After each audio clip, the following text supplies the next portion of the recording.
আপনারা এখন দেখছেন অমৃত ভগবত। ভগবানের সাথে হরি কথার দ্বারা, হরি লীলার দ্বারা, আগেই বলেছি যে কোনো ভাবে ভগবানের মনে, আপনার মনে ভগবানের প্রতি একটা আবেশ আসুক। দেখুন, আমি আপনাদের কাম, ক্রোধ, লোভ, স্নেহ, মমতায় নিষেধ করব না, কিন্তু এই কাম, ক্রোধ, লোভ, অনুরাগ, এমনকি হিংসা ভগবানের সাথে জুড়ে দিই। সংসারের সাথে জুড়ে না দিয়ে কাম হোক, ক্রোধ হোক, লোভ হোক, যেগুলো আমাদের সর্বনাশ করে ওইগুলো ভগবানের সাথে জুড়ে দিন। বাড়ি বলে কামও জুড়ে দেবো, হ্যাঁ, ক্রোধও জুড়ে দেবো, বলে যা আছে আপনার আপনি ভগবানের সাথে জুড়ে দিন। যদি জুড়ে দিতে পারেন তখন আর এর দ্বারা পতন হবে না। এই জন্য বলছেন কামং ক্রোধং ভয়ং স্নেহমেকং শরীদমেব চ নিত্যং হরে বিষাদজ জান্তি তন্ময়তাং হিতে। তোমার কাম থাক, ক্রোধ থাক, স্নেহ, মমতা যাই থাকুক, ভগবানের সাথে জুড়ে দাও। যদি দিতে পারো ওইখানেই কাম অমৃত হয়ে যাবে, ওইখানেই কাম প্রেম হয়ে যাবে। এটা বৃন্দাবনে দেখুন, গোবিন্দের প্রতি কামই ছিল। কাম মানে জগতের কাম না, কাম মানে ইচ্ছা, কাম মানে অভিলাষ। তো সেই গোবিন্দকেই তারা,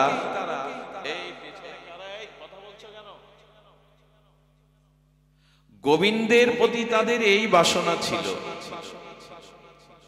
কামাদ গোপ্য, কামনায় তো গোপীরা চেয়েছিল কৃষ্ণকে প্রতিরূপে, প্রিয় পরম রূপে, রাসে চেয়েছিল। ভগবানকে চান। কামনা যদি কিছু থাকে তো গোবিন্দের কাছে, রাধারানীর কাছে জানান। ক্রোধ যদি থাকে, ক্রোধও ভগবানকে পাইয়ে দেয়। মনে আছে তো, ক্রোধ ভগবানের প্রতি করুন। জগদানন্দের কথা মনে আছে, মহাপ্রভুর নিত্য সেবক, মহাপ্রভুর সাথে অম্লমধুর সম্পর্ক, ঝগড়া করতেন, শাসন করতেন, কারণ ইনি পূর্বলীলাতে নাকি সত্যভামা দেবী ছিলেন। তারপরে উনি জগদানন্দ পণ্ডিত হয়ে এসেছিলেন। জগদানন্দ নবদ্বীপে আসেন। নবদ্বীপে এলে মহাপ্রভু কীর্তন করতে করতে নিশি জাগরণে বিরহে প্রলাপ বলতে বলতে ওনার মাথা গরম হয়ে যায়, শোক তাপে, কৃষ্ণ বিরহে। তো সচিমা বা নবদ্বীপবাসীর ওখান থেকে, নদিয়া থেকে উনি শীতল আর সুগন্ধি কিছু তৈল পাত্রে করে মাথায় করে বয়ে নিয়ে গেছেন। তখন পায়ে হাঁটা পথ, 15 দিনের সময় লাগতো লীলাচল থেকে, লীলাচলে যেতে আমাদের নবদ্বীপ থেকে, গৌরমণ্ডল থেকে 15 দিন পায়ে হেঁটে সেই সুচিসল সুগন্ধি তৈলটা নিয়ে গেছে। যদি মহাপ্রভু মস্তকে একটু করে দেয়, একটু যদি নিদ্রা আসে, একটু যদি তার সুখ হয়, এই ভেবে নিয়ে গেছেন। এই ভেবে যখন নিয়ে গেছেন, তখন কি হয়েছে, মহাপ্রভুর সামনে গিয়ে বলছে, প্রভু এই শীতল তেল তুমি একটু করে মস্তকে দেবে, শীতল হবে। এত কাঁদো, এত বিরহ শোক সাগরে ভাসো, কষ্ট হয় ভক্তদের, এটা মাথায় দেবে।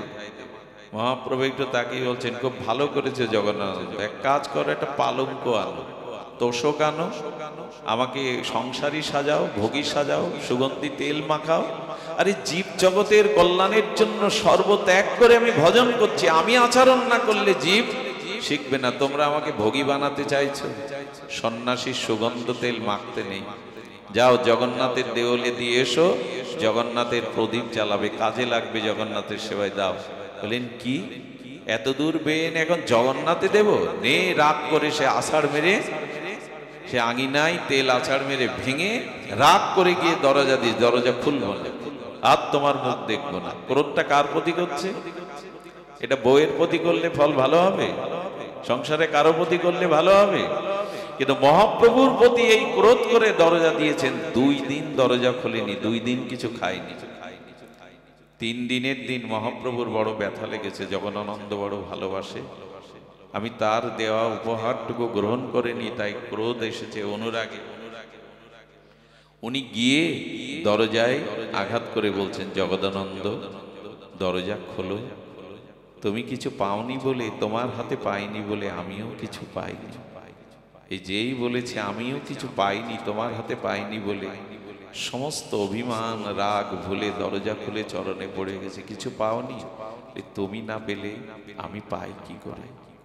সঙ্গে সঙ্গে যতন রন্ধন করলেন, প্রভুকে বসিয়ে বসিয়ে ঘৃত ব্যঞ্জনাদি দিয়ে তাকে সেবা করালেন। তো ক্রোধটাও যদি ভগবানের কারণে হয়, আপনি ভক্তি পেয়ে যাবেন, প্রেম পেয়ে যাবেন। ক্রোধ আমরা জগতের মানুষের প্রতি দেখাই। হিংসা করে পেল কংস, ভয়ে পেল কংস, জরাসন্ধ শিশুপাল হিংসার দ্বারাও পেল। আচ্ছা, অমৃত সাগরে যদি কোনো কিছু চুবিয়ে নেন, ওর গায়ে কি স্বাদ থাকবে? অমৃতের সাগরে কোনো বস্তু চুবিয়ে নিলেন, ডুবিয়ে নিলেন, ওর গায়ে কি স্বাদ থাকবে? আর লবণ গোলা জলে যদি কিছু ডোবান, লবণাক্ত স্বাদ থাকবে। তো ভগবানের জন্য কাম ক্রোধ লোভ যা কিছু ওইখানে ডুবান, ওইখান থেকে প্রেম ভক্তি অমৃত পাওয়া যাবে। এটাই উপায়, কাম ক্রোধ জয় করার এটাই উপায়। ক্রোধ দেখান তো ভগবানের প্রতি ভক্তরা তো অভিমানী করে। আরে গোবিন্দ ঘোষ অগ্রদ্বীপে, অগ্রদ্বীপে নবদ্বীপের গঙ্গার ওপারে অগ্রদ্বীপে শ্রী ঘোষ মহাশয় শ্রীপাঠ, সেই অগ্রদ্বীপে গোবিন্দ ঘোষের ছেলে মারা গেলে 3 দিন ভগবানের সেবা বন্ধ করে দিয়েছিলেন। তোমার মতো নিষ্ঠুরের সেবা করব না, একমাত্র পুত্র কেড়ে নিলে, কেউ নেই আমার, আমার শ্রাদ্ধ শান্তি পারলৌকিক ক্রিয়া কে করবে? কোনো সন্তান নেই, আর তোমাকে ভালোবেসেছি পুত্রের মতো, তাকেও ভালোবেসেছি, কেড়ে নিলে তুমি নিষ্ঠুর, তোমার সেবা বন্ধ। 3 দিন মন্দির বারান্দায় দরজায় তালা দিয়ে ঠাকুর ঘরে চৌকাটে মাথা দিয়ে আছে, নিজেও খাবে না দাবে না। ভগবানের প্রতি অভিমান এসেছে। 3 দিনের মাথায় ঠিক দুপুর বেলা মধ্যাহ্নকালীন সময় গোপীনাথ তিনি বেরিয়ে এসে ডাকছেন, বাবা ওঠো। এই মধুর কণ্ঠে যখন বাবা বলে ডেকেছে, একটু তন্দ্রা মতো আসাতে বলছে, লজ্জা করে না আমায় বাবা বলে ডাকতে? একটি সন্তান তাও কেড়ে নিয়ে কি সুখ পেলে তুমি, এখন বাবা বলে ডাকছো বড় আদর করে? বলেন, পুত্র তো বাবাকে বাবা বলেই ডাকে, যে আমাকে যেরূপ ভজন করে আমি তো তাকে সেইভাবে করি। তুমি আমাকে পুত্র জ্ঞান করো, আমি তোমাকে পিতা জ্ঞান করি। বললেন, এখন পুত্রকে কেড়ে নিয়ে, আমার নিজ স্নেহের পুত্রকে কেড়ে নিয়ে পুত্রের দাবিদার হচ্ছে? বলে হ্যাঁ। কেড়ে নিলে কেন? কি উত্তর দিল জানেন? আহা, গোপীনাথ বললেন, আমি সব সহ্য করতে পারি, কিন্তু আমার প্রতি ভালোবাসাটা ভাগ হয়ে যাক এটা আমি সহ্য করতে পারি না। তুমি আমাকে যেটুকু ভালোবাসতে, সেই ভালোবাসাটুকু আবার ওকে দিতে, এই যে ভাগাভাগি হয়ে যাক, সবটুকু আমায় দাও, সবটুকু 16 আনা আমায় দাও। তো আচ্ছা, ভগবান ওর সন্তানকে কেড়ে নিয়ে কোথায় নিলেন? নিজের কাছেই তো নিলেন। যে পরিবারে একজন বৈষ্ণব, একজন ভক্ত জন্ম নেয়, তার 21 কুল গোবিন্দ আত্মসাৎ করেন, তাকে নিজের কাছে নিয়ে নিলেন। আর কি হলেন? তার আর জরামৃত্যু থাকলো না, চিরদিনের মতো গোবিন্দ পাদ পদ্ম পেয়ে গেল। এটা গোবিন্দের নিষ্ঠুরতা নয়, কল্যাণ। বেঁচে থাকলে এই পিতা চিরদিন তাকে সুখ দিতে পারত না, আনন্দ দিতে পারত না, কিন্তু গোবিন্দ চরণে গিয়ে সে নির্মল অখণ্ড আনন্দ শান্তি পেল। তখন বলছেন, বাবা তুমি এবার আমার প্রশ্নের উত্তর দাও তো। 2 সন্তান কোনো পিতার থাকলে, একটি সন্তান মারা গেলে আরেকটি সন্তানকে না খাইয়ে কোনো পিতা রাখে না। 3টে দিন তুমি আমাকে খেতে দাওনি, তোমার 1 সন্তান চলে গেছে বলে কি পিতামাতা অন্য সন্তানকে না খায়? কত দরদি কথা। কোনো পিতামাতার যদি 2টি সন্তান থাকে, একজন চলে গেলে বাবা আর একজনকে তো না খাইয়ে রাখে না পিতামাতা। তুমি তো কিছু দাওনি, আমিও কিছু পাইনি 3 দিন, ওঠো। যখন বলছেন পুত্র বলে দাবি করছো, বাবা বলে ডাকছো, পারবে? আমি মরে গেলে শ্যাওর দড়ি নিতে পারবে? হবিষণ্ণ করতে পারবে? বললেন, বাবা আমি যার দায়িত্ব নেই, তার দায়িত্ব 16 আনাই নেই। এবং ঘটেছিলও তাই। ঘোষ ঠাকুরের এই শ্রীপাঠে ঘোষ ঠাকুর লীলা অন্ত হয়ে গেলে গোবিন্দ শ্যাওর দড়ি পরেছিলেন, কেঁদেছিলেন। শ্রাদ্ধের দিন সাদা কাপড় পরে এসে তিনি মন্ত্র উচ্চারণ করেছিলেন। আজও এই তিথিতে গোপীনাথকে সাদা পোশাক পরিয়ে বাইরে আনা হয় পিতার মহোৎসবের জন্য। ৬০০ বছর ধরে চলছে, নিজের পুত্র বেঁচে থাকলে ৬০০ বছর এটি হতো না। এই জন্য বলি কি, অভিমান, ক্রোধ, ভালোবাসা, যা কিছু হিংসা গোবিন্দ কেন্দ্রিক করুন, ভগবানকেই দিন, ওইখান থেকে অমৃত আসবে, প্রেম আসবে। শুধু কামনা, বাসনা, অভিমান, ক্রোধ শুধু জগতের বুকে দিলাম, আর তাতে ক্ষতিই হলো। এই জগৎকে ভালোবেসে, অন্যকে না জেনে ভালোবেসে, কাম, ক্রোধ, লোভ সব জগৎকে দিয়ে ভুল হয়ে গেল।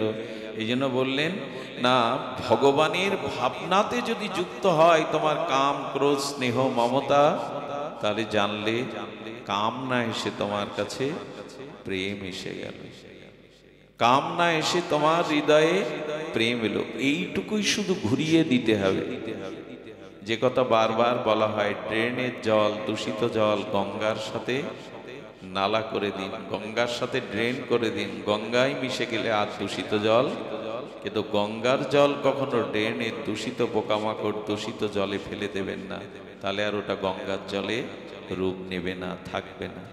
এই জন্য কাম, ক্রোধ, ভালোবাসা, অভিমান ভগবানকে নিয়ে দিন।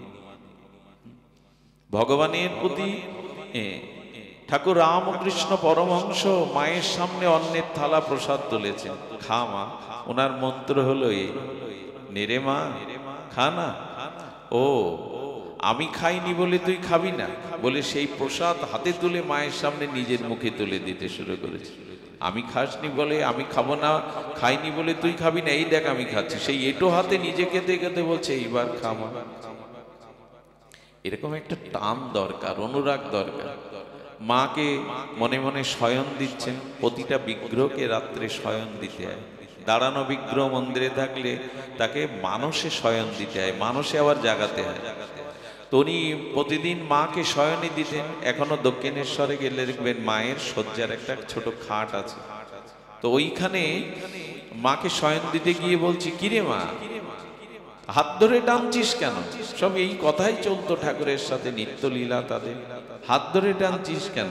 ও, আজ তোর কাছে আমায় থাকতে হবে? ওই ছোট্ট খাটে হাত পা গুজে ঠাকুর রয়ে গেল, তোর কাছে থাকতে হবে? এরকম ভালোবাসা, অনুরাগ ভগবানের জন্য দিন। এই সম্পর্কটা তার সাথে গড়ে তুলুন। শুধু কাঠ পাথর মনে করবেন না, ফুল জল দিতে হয় এমন নয়। এরকম অনুরাগে যদি আপনার প্রীতিটা দিতে পারেন, তখনই ভালোবাসা সঞ্চারিত হবেই হবে, তখনই ভালোবাসা তার দিকে যাবেই যাবে। এই জন্য আমাদের কামনা, বাসনা, স্নেহ, মমতা, ক্রোধ, অভিমান এগুলি ভগবানের দিকে ঘুরিয়ে দিতে চেষ্টা করুন। তবে কি জানেন, মিলন না হলে যেমন বিরহ হয় না, তেমনি ভালো না বাসলেও অভিমান আসে না। তাকে ভালোবাসা দরকার।